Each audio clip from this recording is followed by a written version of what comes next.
Toda escolha tem sua origem na necessidade que o universo tem da consequência. Isso. Já leu o título da palestra? Boa noite, então. Essa ideia aqui é uma conversa que a gente comentou, e daí seria uma visão de Deus, né? Como tem a escolha e a consequência na nossa visão, tem na visão de Deus. Daí, só para pensar, já de início, como é que Deus conseguiria gerenciar todos os universos, tudo que acontece, se cada um fizesse o que quisesse? Cada um escolhesse fazer o que quisesse, e daí Deus teria que correr atrás para criar uma consequência em cima daqueles atos que nós escolhemos. Então Deus seria reativo a nós, estaria à mercê de nós. E então a gente acha que escolhe, que não sei o que, que tem livre-arbítrio, não sei o que, mas na visão de Deus é Ele que causa. Então toda escolha tem uma origem na necessidade que o universo tem da consequência. Então o universo tem a necessidade que aquele seja morto agora. Deus vai criar algo usando alguém para que ele morra. Então é uma visão diferente. Então a nossa escolha vai ser induzida por Deus conforme a necessidade que todo o universo demanda naquele momento. E não o contrário, eu vou fazer, e Deus vai ver lá, ele fez isso, toma aqui. Sabe? Mais ou menos assim. Então, não é uma casa da mãe Joana, cada um faz o que quer e Deus vai punir ou presentear o merecimento, se fez boas ações, se fez más ações, Deus vai punir e coisa e tal. Ele vai gerenciar e orquestrar tudo e nós somos os fantoches desse teatro de bonecos aí, né? Só que o boneco acha que ele pode, que faz e acontece. Então vamos lá ver como é que é. Lindomar, Oi? por que Deus às vezes deixa que nasça uma criança com uma perna só? Sim, isso a literatura espírita fala em virtude de algo do passado, mas não necessariamente. Ele pode, aquele espírito, pedir para ser assim. Todas as nossas vidas a gente pede, eu quero essa vida e eu quero provar a mim mesmo que eu consigo ser feliz nela. Então, se aquele pediu, eu quero vencer uma perna, o objetivo dele é como de qualquer outra existência, é ser feliz daquele jeito. Não se culpar, não culpar Deus, não. Que ele permite que é necessário. Isso. E nós tivemos exemplo do Dr. Fritz aqui, que a criança não conseguia nem se mexer na cadeira. E ali na cama ela não queria parar, e chutava a mãe dela. Daí ele falou, olha a bênção desse espírito vindo uma criança onde o corpo não obedece às suas ideias, né? Se ele tivesse um corpo perfeito, ele já tinha socado a mãe dele e fugido. Então, se aquele corpo está daquele jeito, tem um porquê, né? Se a gente não compreende, Deus não errou, nem o espírito que pediu aquilo. Então, às vezes, as encarnações compulsórias que eles falam, às vezes o espírito nem queria encarnar, mas precisa, né, para se trabalhar a si mesmo. Então, no caso, esse, por exemplo, foi dar um corpo que, mesmo que ele queira, o corpo não obedece, né? Então, não tem uma explicação única, né? Para cada Talvez corpo. seja uma prova que o pai e a mãe dessa criança, que nasceu com uma perna só, tenha que passar. E essas provas, para cada um é um tipo. Já chegou uma pessoa bêbada aqui, a prova era a nossa de julgamento.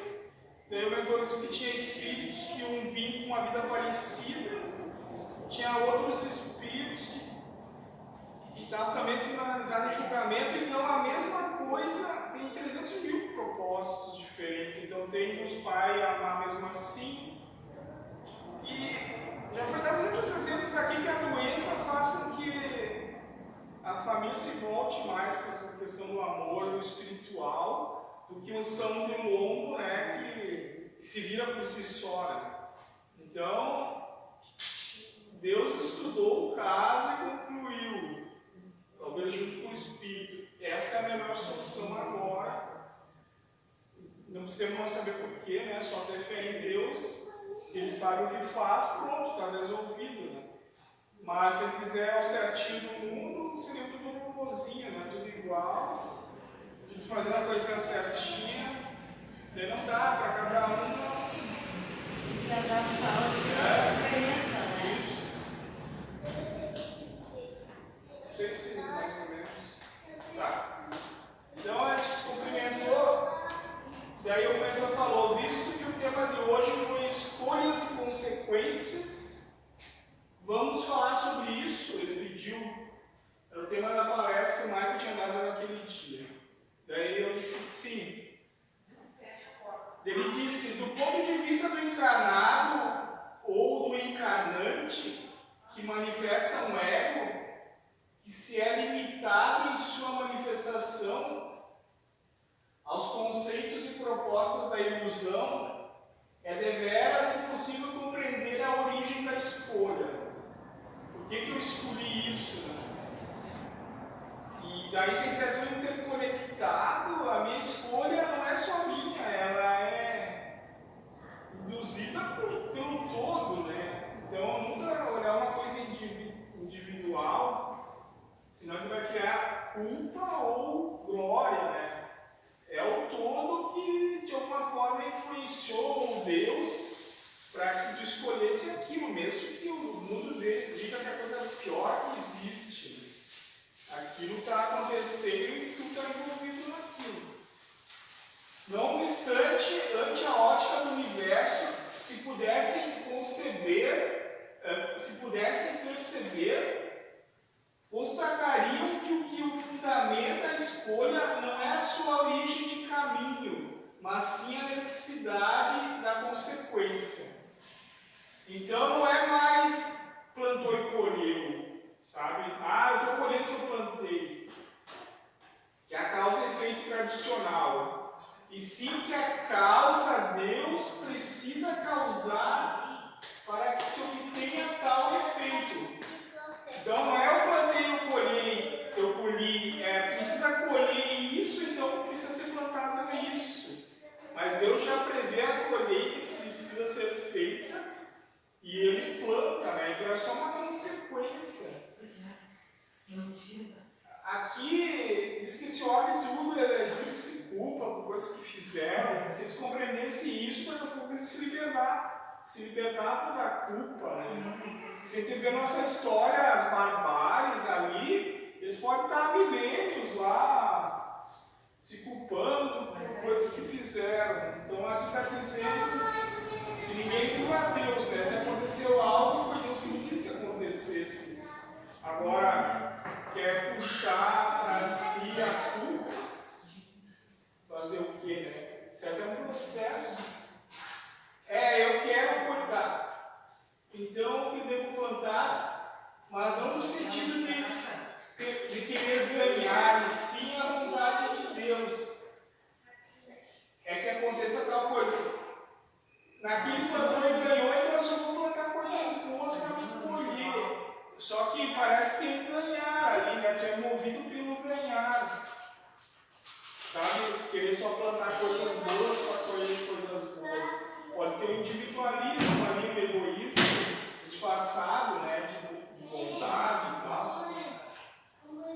Então Deus, causa situações para que se desfeche naquele objetivo. E a vontade é dele, não do ego. E também não é do espírito. Os espíritos mais lúcidos compreendem isso. Que a vontade sempre é de Deus e não deles. E a vontade de Deus é o que já está acontecendo. Então existem os espíritos lúcidos, eles não entram em culpa ou vaidade, porque eles dizem, se está acontecendo, é Deus que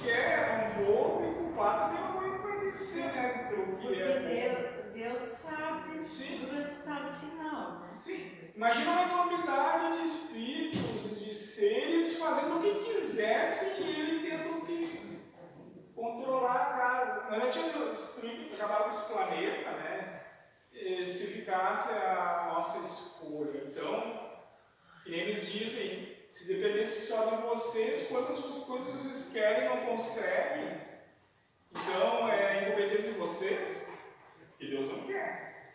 E outra coisa que eles dizem, se fosse só o que vocês quisessem, por que vocês adoecem? Parece que tem algo acima de vocês que vai contra a sua vontade. Então, se fosse da minha vontade, eu não queria adoecer, eu ia ter tudo que eu quero.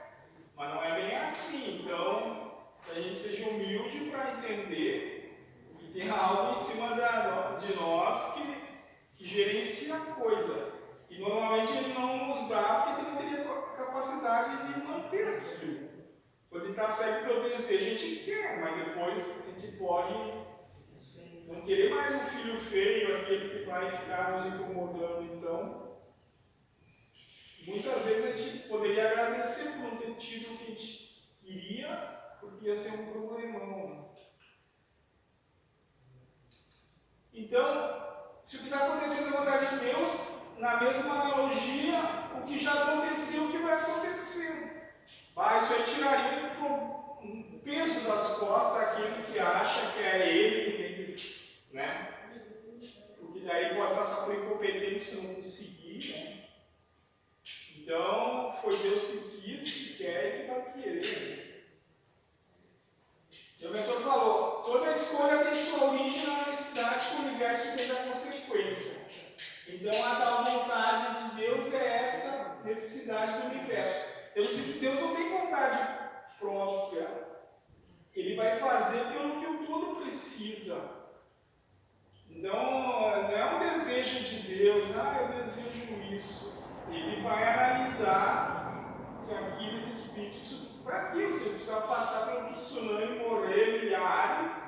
Ele concluiu que aquilo ali é o melhor, ele vai fazer. Ele não está. Ele está educando, né? Está trabalhando com aqueles espíritos no amor e tal, aprender a não sofrer e tal. Ele não está interessado com aqueles corpos ali que eles estão animando. E como ele dá o exemplo de uma caneta, e o escritor já teve infinitas canetas. Então ele não tem apego por aquela. Se ele tivesse apego pelas canetas, ele estaria sofrendo com todas as outras, as milhares de outras que ele já teve, que não tem mais. Então, que a gente não se vanglorie a ponto de achar que o Espírito que nos anima é apaixonado por nós. Não que ele despreze, né? Mas ele entende que é uma ferramenta que quando vai não escrever mais, ele vai ter que pegar outra. Simples assim. Deus por isso que a culpa é a ignorância desse conhecimento. Ou achar que tem mais poder que Deus, que driblou ele e fez coisas que ele não queria. Então, aqui vai acaba sendo a culpa, né? E talvez tem espíritos escutando isso. Muitos estão nessa questão de culpa. Eu devia ter feito isso e não fiz. Isso e aquilo. Sendo que foi o que Deus quis. E não realmente se dá de acordo com a vontade individual, nem do encarnante nem do espírito.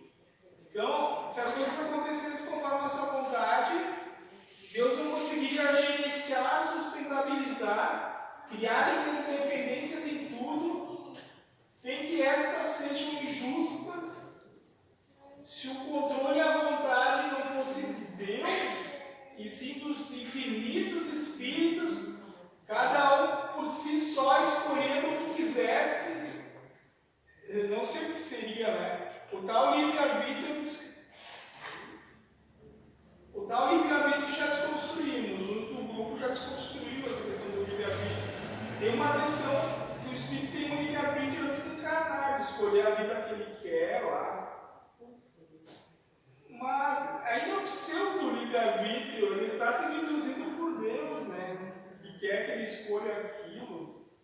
Então vem de cima para baixo a coisa e pronto, senão não tem como, é só a gente pensar. de setor, cada um quisesse fazer o que quisesse, como é que elas têm um produto lá no final. Um queria ir embora, um queria ir, sei lá, no banheiro, o outro queria fazer a merenda, não tem. A coisa vem de cima para baixo e eu acho assim, né? Dessa forma não conseguiria gerenciar, e aí o universo seria uma terra sem lei, onde o mais forte, então, dominaria e imporia, não sei se esse é o termo, né? A sua vontade, né? Então, se depender só da vontade própria, aquele que tem mais vontade e mais determinação, ele ia a vontade dele, todo mundo ia obedecer e ele ia conseguir o que ele quer. Parece que não é assim, né? Talvez tenhamos uma memória atávica de Brahma, ou somos a sua própria memória que quis se revelar de Deus e ter a vontade própria. Essa questão de Brahma, talvez alguns já sabem, eles dizem que todos os espíritos aqui são almas desse espírito único que está encarnado aqui. Mas Deus queria experimentar o individualismo e o egoísmo da soberbo, né? E daí ele se manifestou como aquele espírito, onde esse espírito ia se revelar de Deus, dele próprio, e ia querer se isolar, se segregar de todo o universo e ia querer criar um mundinho próprio para ele. E fez isso por um tempo. E hoje nós somos tipo uma história terapêutica para ele se liberar dessa culpa. Então ele experienciou esse negócio de achar que tinha livre-arbítrio, de não precisar de Deus para nada, que ele conseguia por si só, que é o tal de soberba, né? O que ele quisesse, né? Só que ele estava sofrendo muito com esse processo individualista, egoísta aí, né? E hoje ele está sendo trabalhado. Então, não sei se também é alegórico isso, mas não vamos fugir de nós mesmos, né? Que muita culpa ou glória, né? É por a gente achar que a gente é soberbo, que a gente... Então, se eu tenho um monte de coisa, mérito a mim, que me esforcei, que tratarei. Se não conseguir as coisas, eu sou incompetente, daí entra a culpa, né? Então, que se liberem da culpa e se liberem da glória, né? Que entreguem para Deus o que é de Deus, né? É o que o texto falou agora, o que foi lido, a vontade de Deus, né? Ele estava se referindo à abertura abaixo, que era lida antes do mentor incorporado, onde as partes que estão em negrito abaixo indicam os espíritos fazendo a vontade de Deus e não a deles. Então, está falando aqui a abertura que às vezes é lida ali, que é do prefácio do Decodificação Espírita. Diz assim: os espíritos do Senhor, que são as virtudes do céu, como um imenso exército se movimenta ao receber a ordem de comando. Então, eles obedecem a alguém, né? Eles não têm vontade própria. Espalham-se sobre toda a face da terra, semelhante a estrelas cadentes. Vem iluminar o caminho e abrir os olhos aos cegos. Eu vos digo verdades que são geradas nos tempos em que todas as coisas devem ser estabelecidas no seu verdadeiro sentido, para dissipar as trevas, confundir os orgulhosos e glorificar os justos.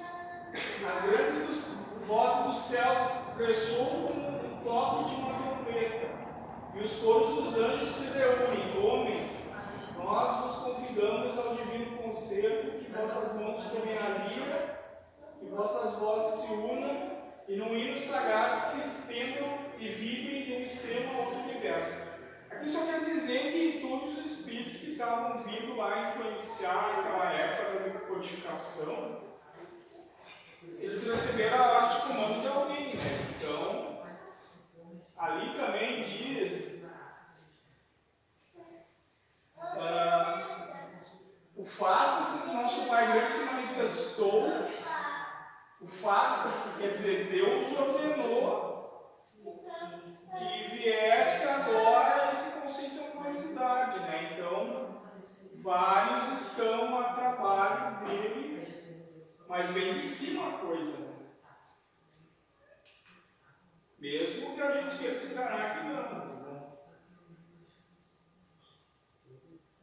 Aí continua ainda, vamos ler. Homens e irmãos amados, estamos juntos de vós, ama-vos também uns aos outros, e dizei-vos no vosso coração, fazendo a vontade do Pai que está no céu, Senhor, Senhor, e podereis entrar no reino dos céus.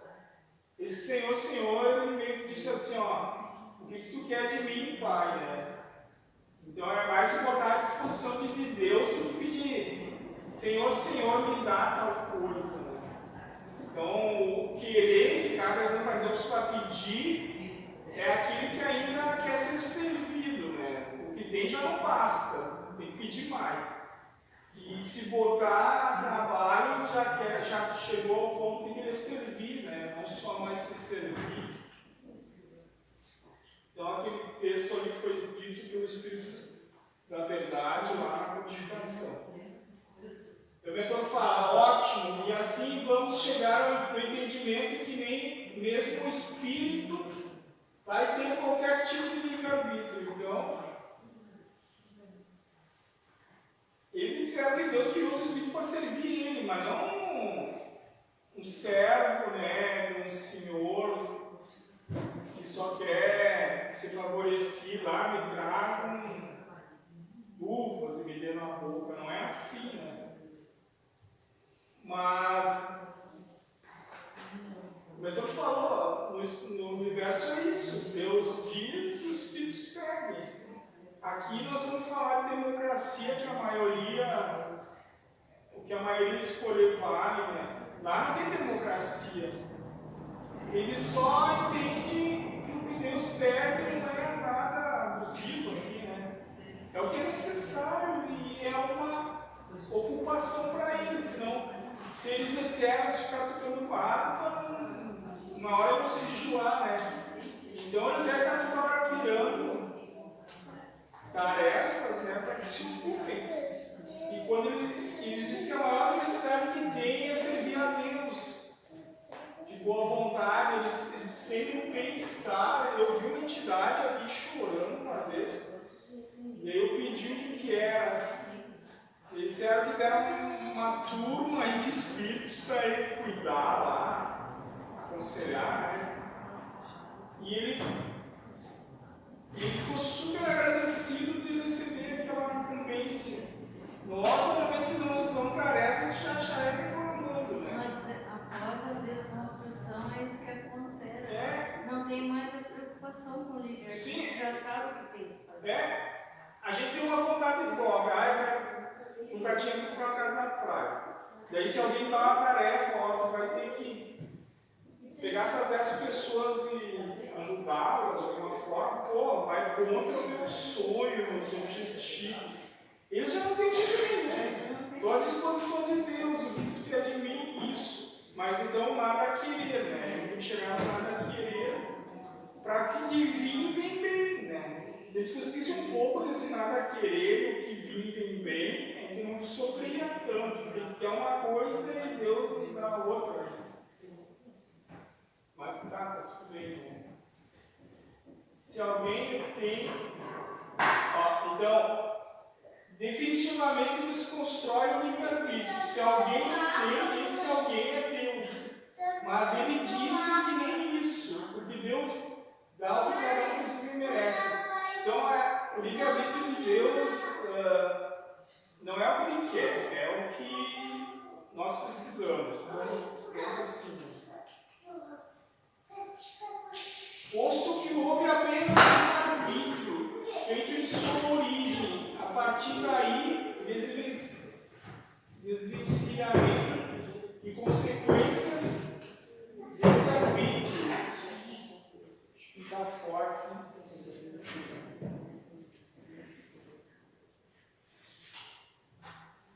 Então, essa escolha inicial que eles falaram tipo assim, era o nada, não ter nada, ou ter tudo, e ficar expandindo e modificando. Então essa escolha inicial de Deus foi ter tudo, né? Então ele trabalha incessantemente para gerenciar tudo isso, e a escolha dele foi de não ficar em inércia, né? Então foi essa escolha, depois tudo é consequência dessa escolha original. E eu preciso mudar isso, eu preciso fazer aquilo, e vai fazendo. Então, de tudo, de novo, deixa eu ver se vai mudar. Vou deixar assim, pessoas entendem. A escolha foi pelo todo, né? Se Deus escolhesse só por si só, daqui a pouco ele ia dizer, vou ficar só comigo mesmo, não preciso de nada disso. Então ele escolheu pelo todo. Toda a escolha de Deus prioriza o todo em detrimento do indivíduo. Então a escolha dele não é individual, é coletiva, né? Então se aquele ali vai ter que levar uma cabeça que o todo precisa, vai levar, porque a escolha dele vai ser pelo coletivo. Também tem a questão do movimento, pois antes só tinha nada, né? Na origem lá não tinha nada, daí começou a ser criado. Somente Deus em manifesto. Então, na origem de tudo só tinha Deus em manifesto. E manifesto quer dizer aquele que não é visível, né? Aí ele começou a se manifestar, ele criou tudo. Então nós somos as manifestações de Deus, a cadeira é. Então ele começou a manifestar, começou a criar tudo que a gente percebe e que não percebe. E esse tudo demanda um trabalho incessante de Deus para sustentabilizá-lo, né?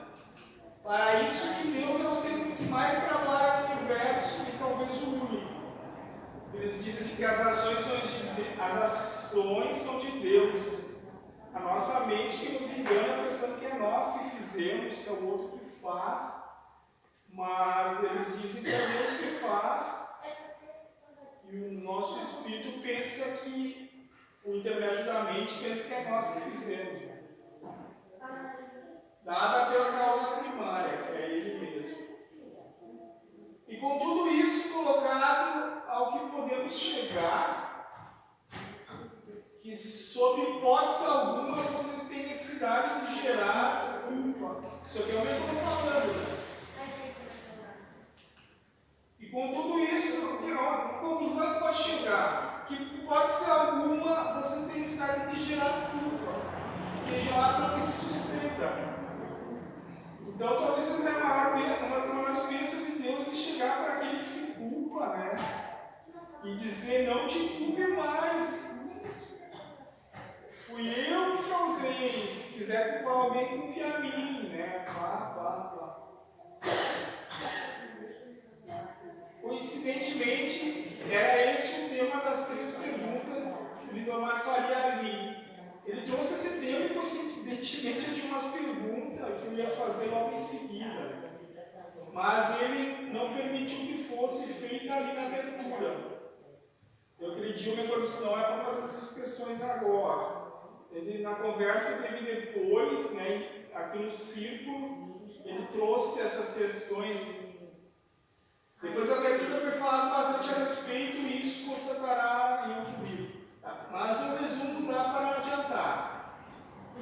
O resumo, não se culpem por nada, mas não culpe também os outros. Então, se eu quero ter o direito de não me culpar, eu também não posso culpar o outro, culpar o político, culpar o assassino, culpar o outro. Senão eu não tenho esse direito de usar em mim mesmo, eu não vou usar para os outros, né? Então, para eu ter esse direito, eu tenho que fazer isso para os outros. E também não aponte as situações, apontar a situação, né? Além das pessoas, a situação. Pois tudo foi vontade de Deus. Então as palavras, problemas, eles dizem que todo o vocabulário humano vai ser mudado, vai ser milênio. Então palavras tipo problemas, injustiça, lesado, é meu direito, escolhas, livre-arbítrio, etc. Todas essas palavras podem ser extintas ou substituídas por vontade de Deus. E se for a vontade de Deus, tu vais ainda dizer que estão erradas. Se tu compreender realmente que foi a vontade de Deus, tu ainda vai continuar batendo o pé e dizer que está errado, que está errado. Daí tu está dizendo que Deus errou, né? Ou que depende de ti ou dos outros, ou que podia ter sido diferente do que aconteceu. Se tu entra nessa questão que podia ter sido diferente, podia ter sido melhor, tu vai entrar num labirinto que nada do que acontece está bom. Podia ser sempre melhor, podia ter sido diferente. O Daniel, antes de falecer, começou a vir uns pensamentos, eu vi aquela música lá, eu devia ter amado mais, eu devia ter visto o sol se pôr, não sei o quê. Deu Carlos disse, não entra não vai pela tua mente. A proposta humana é sempre dizer que tu não fez o que tinha que fazer, para que tu ainda consiga fazer no final. É para gerar sofrimento. O que aconteceu na vida dele foi desencadeada por Deus e foi perfeita. Então, morrer sem culpa, o sem se vai descer o que fez, talvez seja a melhor passagem, né? Que daí eles dizem que é ficar numa passagem em paz. Porque morrer com inimigos, tu vai criar mentalmente esses inimigos e vai ficar lutando com eles por um bom tempo. Né? Então, morrer em paz, sem inimigos, sem culpas, né? E tal, seria interessante. Né? Posto que em momento algum fizeram em realidade qualquer tipo de escolha. Então, se extingue a culpa porque a escolha não foi definitivamente nossa. O Daniel falou, pelo que foi posto, tudo que ocorre na vida do ser humano já foi programado de forma que as consequências, o mentor falou, se manifestam. São inevitáveis, ele falou. Então tudo foi programado antes e está só rodando o filme. Isso, moço, ele falou, é o objetivo. Eu disse, a consequência é o objetivo. O objetivo é a consequência. Então, o objetivo de tudo é a consequência que aquilo vai trazer, né? E o Daniel falou, nesse sentido eu acredito que estou escolhendo, mas na realidade isso tudo faz parte do plano de Deus. E daí tem um complemento, e é muito confortável tirar um elefante das costas de responsabilidades, de culpas e entregar tudo para Deus. Ou vendo de outra forma, a situação constrangedora que hoje me culpo pode ser visto como algo de coragem que me sujeitei a ser a ferramenta de Deus para que ocorresse. Então, eles falam o exemplo de Hitler, né, que é uma mulher que condena extremamente, né? Eles dizem que talvez foi um espírito muito corajoso que aceitou aquele personagem, que talvez eu não conseguiria, para fazer passar por aquilo que aqueles espíritos pediam que Deus concluiu que eles precisavam passar. As literaturas espíritas que passaram por aquilo também fizeram a outros e tinham culpa. E pediram para passar pelo mesmo para extirpar as culpas, né? Então, se aconteceu, tudo foi bem estudado antes e Deus concluiu que sim, mesmo que ele ache a coisa mais aberrante na face da terra. E talvez aquele que me condena não teria coragem de fazê-lo. Né? Então, se eu condeno o Hitler pelo que ele fez, talvez eu não tenha coragem de fazer o que ele fez. Na verdade, foi dito por Deus, né? Aqui ele vai assumir culpa nossa. Como ele sempre disse, as verdades espirituais são diametralmente opostas às humanas. Então, parece muito bonitinho e legalzinho para o ser humano, o espiritual pode não ser. E o que a humanidade condena veemente, né, espiritualmente falando, pode ser um ato de bravura, assim, né? Daniel falou, mesmo se eu for fazer o bem e o mal, ou o mal,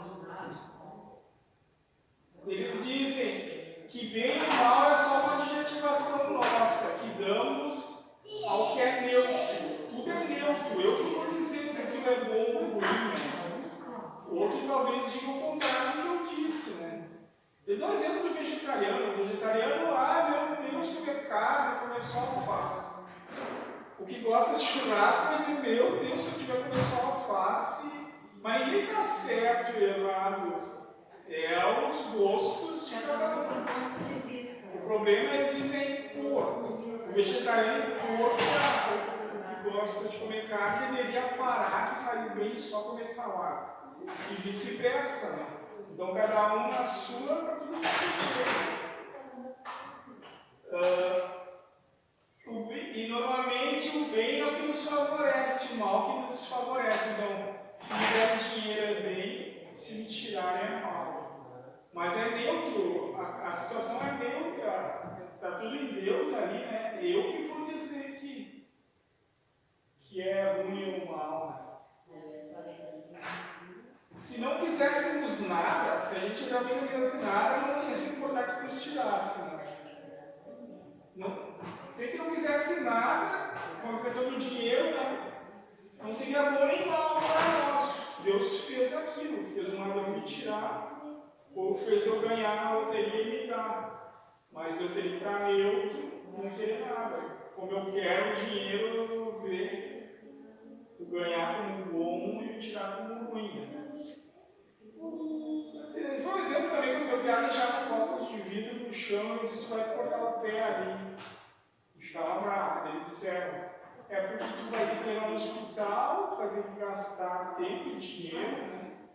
Agora, se eles começassem a te dar R$1.000 a cada pé que ele cortasse, tu ia já começar a não olhar mais como ruim assim.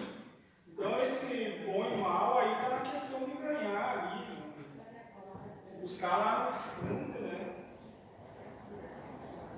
A consequência já é presente antes mesmo da ilusão da escolha. Então, tendo escolhido. Tendo a ilusão que estamos escolhendo entre o A e o B, né?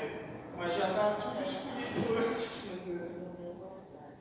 Então, se eu acreditar que estou fazendo o bem, em querer esperar o bem, o Daniel falou, né? Então, se eu quiser plantar o bem esperando o bem, eu não estaria, digamos assim, buscando consequências do bem que eu fiz, né? Então, eu já estou plantando o bem para colher o bem. Quando fizemos o bem, esperando receber o bem, na verdade queremos só ganhar. Está intencionado, né? É a mente nos enganando, pois ela é programada a só querer ganhar e sofre com a perda. Não se deve esperar nada. Então, não adianta eu ficar plantando o bem, esperando o meu bem, se esse bem que eu estou esperando não está programado a acontecer, né? Talvez nunca aconteça. Maria.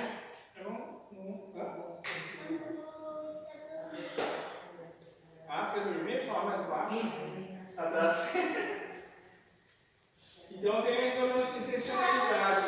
Então eles dizem, faça por fazer, mas não acha que está salvando o mundo ou está destruindo o mundo, né? Tu é só uma ferramenta de Deus com tua coração, né? No teu dia a dia aí. Mas não espere aplausos pelo bem que fez e também não puxe culpa para si, né? Fique neutro. E na verdade não há ganho e perda devido às duas situações. Primeiro, daí tem ganho e perda, é a ilusão que realmente tem. Porque primeiro nada existe, diz que é ilusão, então está perdendo o quê, né?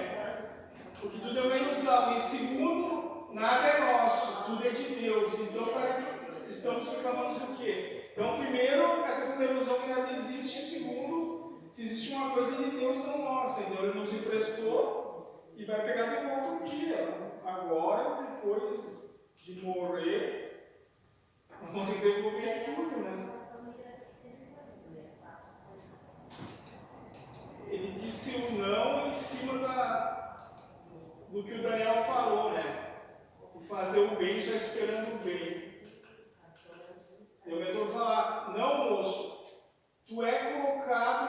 ideia de que tu buscas isso, porque em verdade tu não tens a menor noção, seja lá, do que possa suceder. A gente não tem noção do que é o bem ou não para o outro, né? Daqui a pouco eu dou um tapa no vidro do outro, vai ser um bem, mas eu não tenho a capacidade de compreender isso, né? O desfecho de tudo. Mas são-lhe apresentadas inúmeras possibilidades e tu, por afinidade ou por qualquer desejo de vitória, escolhe uma que melhor te apazigua. Então, o espiritualista, o religioso, ele tem muito essa questão de fazer o bem, né? Fazer o bem. Então, a mente já vai ser induzida a escolher aquilo, mas estaria tudo traçado, né? Mas necessariamente não é o que tu escolhes que acontece, porque a consequência, essa foi definida antes mesmo da tua escolha. Então é a grande máquina, a gente é uma engrenagem dessa máquina que vai girar junto ao sistema motriz, né? Que é Deus aí, mesmo que queira ir para lá, não vai daqui. Quantas vezes tu escolhes cuidar da saúde e a saúde tu não tens, que é o exemplo dele, né? A vida dele era cuidar da saúde e ele não tinha, então ele vai se culpar, ficar achando que é incompetente, que não conseguiu comer a alimentação certa, que adoeceu, não sei o quê. É só para provar a nossa capacidade, a nossa pequenez, né? Ele disse, aquele exemplo aconteceria com ele. O Michel falou, isso nos leva à paz, né? A verdadeira paz nos liberta de qualquer coisa, né? Então achar que fomos nós.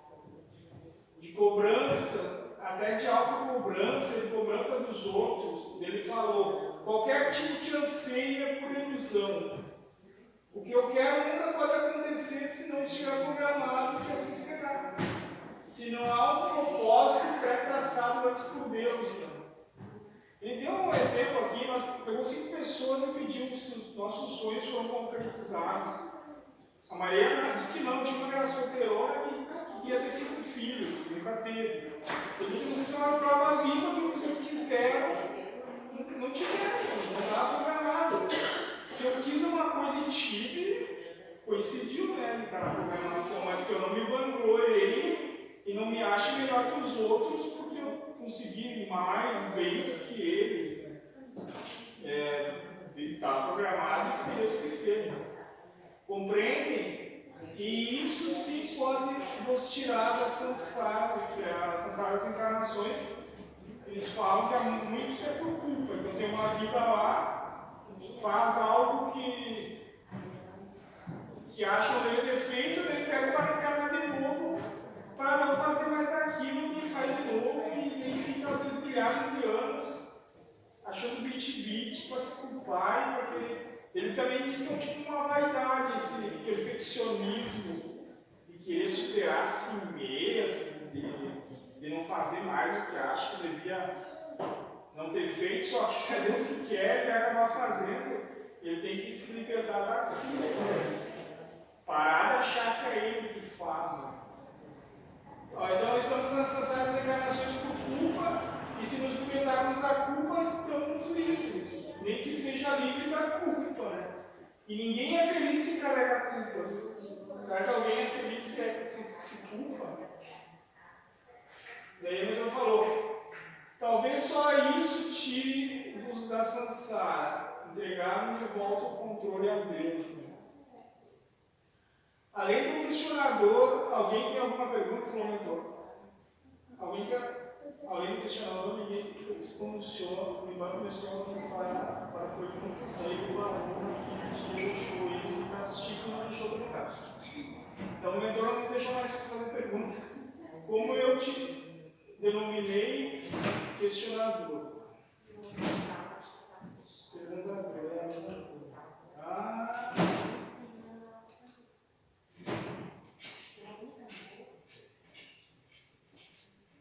Tá, aí a gente nós para. Se vocês não têm, é um trabalho. Bom. se encerrou as perguntas naquele dia. Então, o que a gente pode concluir aqui? Então, primeiro, a gente tem uma visão que essa frase, você antes de você mesmo, né? Que tudo que me acontece hoje é herança do que eu plantei antes. Eles falam mais na questão sentimental. Eu dou um exemplo dos que crucificaram Cristo, que ele falou. Eles vieram fazer aquela função. Só que quando eles estavam participando do ato, eles tiveram prazer em fazer aquilo, em vez de ficar neutro, né? Eu sou matando. E depois eles entraram em culpa por 300 anos, se culparam, e depois desencarnaram. Daí eles entraram para o oposto, né? A culpa. Então aqui é vaidade, né? Glória e tal, depois menosprezo, né? Então, Carlos falava muito dessa neutralidade, de não sofrer, né? Então, o caminho do meio aí é não entrar na culpa, né? E nem na vaidade. E daí só entregando para Deus, né? Então, talvez eles não tinham essa compreensão, achavam que era eles que estavam fazendo, que não deviam ter feito. Depois que não deviam ter feito, antes achavam que deviam fazer e tinham prazer, depois achavam que não deviam ter feito, e daí se culparam. Então é um processo que cada um tem que passar, mas eles dizem, vocês têm que entregar a Deus o que é de Deus, no meu ver, é tudo. Além do ato, os pensamentos, as escolhas. Eles dizem que só o sentimento é nosso, mas eu tenho uma boca atrás da orelha que os sentimentos nossos vem de Deus, porque a gente é manifestação de Deus, né? Mas quantas existências talvez a gente tenha e já teve, né? Talvez para ser feliz eu quero ficar nessa neutralidade, senão é como se cada filme que eu assistisse eu ficava deprimido depois se o filme, a história dele me levasse a me deprimir, e ficava em êxtase se o filme me levasse a isso, e ainda mais se eu participasse do teatro, né? Se o teatro é melancólico, eu ia ficar depressivo. Se o teatro que eu participasse fosse de se elevar, eu ficaria caminhando em nuvens. Então eu ficaria oscilando muito o meu interior pelo externo, né? Eles falam ali, segundo a perfeição, segundo o caos, é não sofrer. Então é uma questão de cada um. E tem mais uma visão só, que o Caos também trouxe. Ele diz que Deus cria um universo lá, uma realidade, né, que nem agora aqui. E tem espíritos que olham para aquilo e dizem, eu entendo que é tudo Deus aqui, que está tudo perfeito. Agora aqueles que não entendem, eles mergulham ali para experienciar aquilo e compreender por si só que é perfeito. Mesmo que ele fique eternidades ali, vamos dar um exemplo. Eu não concordo que meu cônjuge brigue comigo. Tu não concorda que é a realidade daquela. O espírito ele mergulha lá por livre, espontânea vontade, para experienciar aquilo até que em algum momento ele não veja mais erro por aquilo e se liberte daquilo, né? Então é uma outra visão também. Então tem uns que só olham o que Deus cria e amam aquilo sem precisar vivenciar. Tem outros que sentem a necessidade de vivenciar aquilo para sentir na carne, né? Aquele julga se elevar. Ele cria uma dificuldade para ti. forma, se o Espírito é eterno, alguma coisa vai ter que fazer. Né? Nem que se só observar ou vivenciar, mas não sofrer e o ser feliz se complementam, né? Mas claro, questionamentos e aceitação. E mais uma coisa que talvez não tenha nada a ver, o tempo, que ele disse que os espíritos estão se libertando da samsara, os que estão na África em estado de maior pobreza. Eles estão se desligando. E talvez nós que existimos. Eles não aspiram mais, não. O camarada está aqui. Nós, pela política, exige educação, alimentação, saúde, bem-estar, lazer, bem conforto. Quanta coisa está exigindo porque quem gosta dessas questões humanas. Eles já querem saber, vai ser a bola. Tudo que é ilusório. Me tire tudo, me tire. Enquanto estiver bom, ele vai ficar, né? Se apegando, né? Às vezes tem que piorar bastante para. Bom, acho que é isso. Alguém quer falar alguma coisa? Então tá, legal.